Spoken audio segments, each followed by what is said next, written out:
was not threatened by the fire, but no word tonight when it will reopen. New security video tonight capturing the very moment George Clooney crashed his scooter in Italy. Now you can see the Oscar winner slams into a Mercedes and then he flies through the air. He actually hits the car's windshield. Police say the driver cut Clooney off. The actor went to the hospital, but thanks to his helmet and a lot of luck, he was discharged a few hours later with a few bruises. Wow, lucky. Shocking video from Denver tonight. Look at this, a guy getting dragged by a train and he survives. The man had just gotten off the light rail train when he lost his balance and he slipped under it. And then he was dragged until he crashed into a wheelchair ramp. He's now fighting to have the light rail service cover his medical bills. Oh, it's awful. Well, some new video tonight shows the final stages of the weeks-long effort to save those 12 boys and their soccer coach from a cave in Thailand. And the first images as well of the group since that rescue. In quarantine now for the next week, the boys wave to their family members through hospital glass, a lot of them giving the peace signs there. The group being treated for dehydration, malnutrition, and possible infections from their nearly 3 weeks below ground. A 7 on your side alert now about white supremacist groups that are actually trying to recruit your kids through video games that they're playing. A former neo-Nazi says the groups are now looking for impressionable young people on multiplayer platforms, particularly first-person shooter games. He says that they're also going online to depression and mental health forums for that same reason. A former Apple employee facing some serious charges tonight, accused of trying to steal the company's self-driving car technology to sell it to a company in China. Apple says this engineer resigned and said he was moving back to his home country of China, but they became suspicious when they noticed how much his network activity increased right before he quit. He was arrested as he was about to get on a plane to China. He now faces a decade behind bars. Unusual suspects in an arson case out in North Carolina. 10 people accused of setting fires to abandoned homes and woods, and they are all volunteer firefighters. Officials say those fires cost hundreds of thousands of dollars in damage over the last year. A police officer and corrections officer are also charged.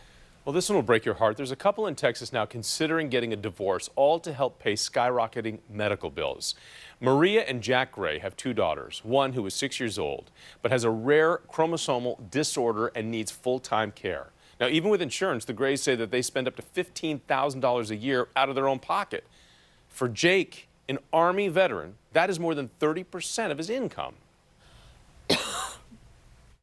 Just opening the mail because I was scared of what would come or what bill would come or what denial would come.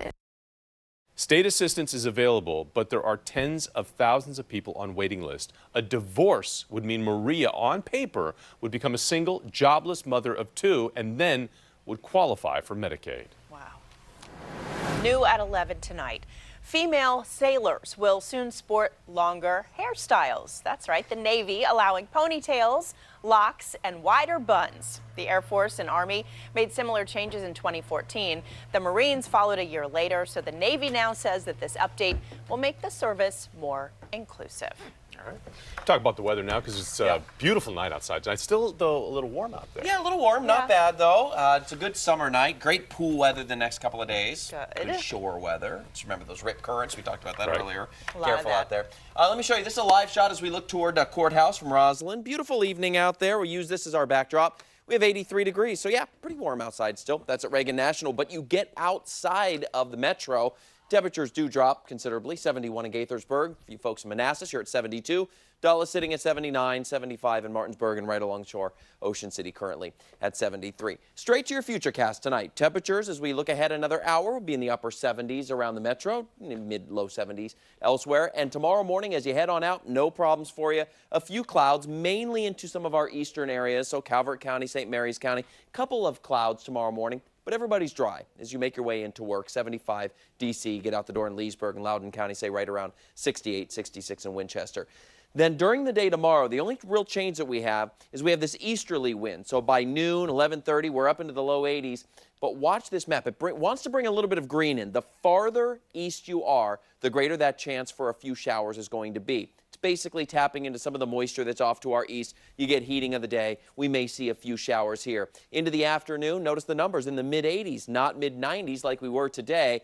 And any showers that we get will be around for the afternoon, early evening hours. Here's 10:30 tomorrow, say roughly 24 hours from now, and that all dissipates out. So I think most of you will not have rain tomorrow, but I've upped that chance to about 30%. Again, mainly afternoon, early evening for a few showers around the area. And so that's what we're watching for tomorrow. Otherwise, dry Friday, Saturday. We've pushed back the shower chance on Sunday. So it's still looking like some great pool weather if you're going to be out. So a couple of events to talk about tomorrow. Second day of the Fauquier County Fair, 2 to 11 o'clock. I don't think the showers are going to reach that far for you folks down there. So that looks dry. That looks very nice. Temperatures in the 80s and then eventually down into the 70s tomorrow night. Looking ahead to Saturday, 92 degrees. Heading on out to that DC United game. Should be dry for that as well. Temperatures into the 80s. And we're going to get some more storms as we